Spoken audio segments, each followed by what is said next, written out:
Hey, beautiful people, welcome to Make Towers. If you're new here, I'm Meg, and today I'm diving into something that we all struggle with procrastination.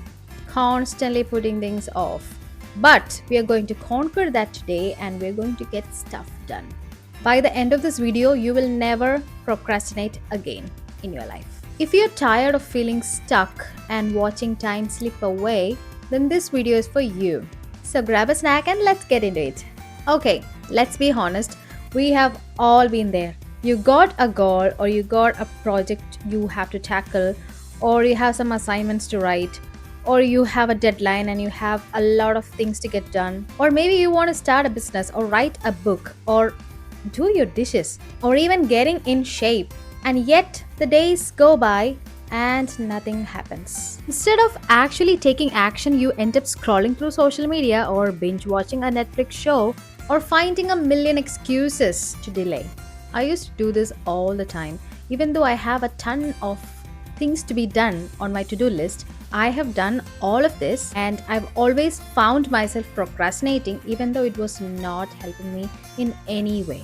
I mean, we have all heard it before. I'll do it tomorrow. But guess what? Tomorrow never came. So, what changed? Well, I had this moment of realization when I realized that if I don't get things started, I'm going to stay stuck forever. I was feeling frustrated with myself, feeling unproductive, and just overwhelmed. But the turning point came when I asked myself this simple question: what is the real cost of waiting? When I thought about all the opportunities I was missing on and how far behind I was on my goals, that was enough to snap me out of the cycle of procrastination. The first major change I did was a mindset shift. Instead of focusing on how hard a task was, I started focusing on little progress. Like, even if I do a little portion of this task, I considered that as a progress. It means that I am making some kind of progress. So I began reminding myself progress is progress, even though if it is small, and no matter how slow. This shift in perspective made it way easier to start.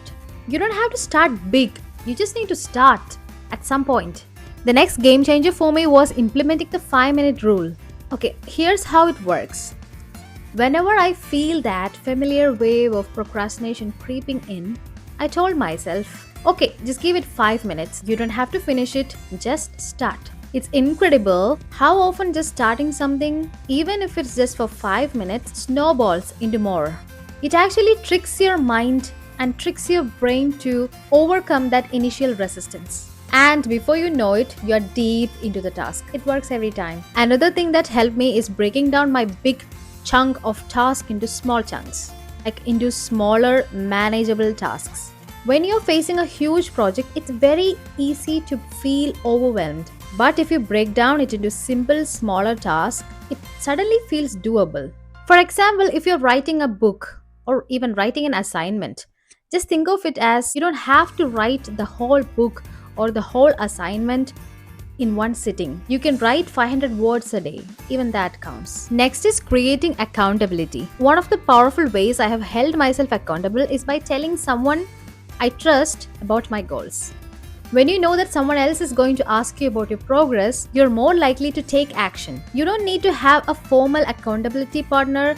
Just a close friend or even posting your progress on social media would help, because someone is going to ask you, how is your glowing up journey going on? Or even just writing it down in your journal might help. Having that external layer of accountability is a total game changer. Now let's talk about perfectionism. I'm actually so guilty of this, and I know many of you are too. I used to put off projects just because I wanted everything to be perfect. But here's the truth: perfection does not exist. If something is perfect for me, it might not be perfect for you, and vice versa. If you wait for the perfect moment or perfect conditions, you will wait forever. So I had to let go of that mindset. I started embracing the idea done is better than being perfect. And that was a huge breakthrough for me. Finally, I learned to celebrate the small wins. Every time I took action and making a little progress towards a bigger goal, I started acknowledging it. I started rewarding myself with something small. Maybe like, I have to do a huge project today, and if I started it and if I did at least 50% of it, or like maybe even 20% of it, I would say, okay, I did so much today. I am rewarding myself with a bubble bath or even a face mask or something like that. Something that attracts you and something that you feel happy about. Just do it, reward yourself, acknowledge yourself for even small progresses because that can go a long way. Celebrating these small victories keep the momentum going and reminds you that you're making progress. And that's how you start making progress and stop procrastinating. Also, I'm going to give you a pro tip which I recently found out about. You know, it's called as, I don't know if it's proven strategy or something like that. I saw this in internet somewhere and I tried it and I found that it was very helpful. That's the reason I'm sharing it with you guys too.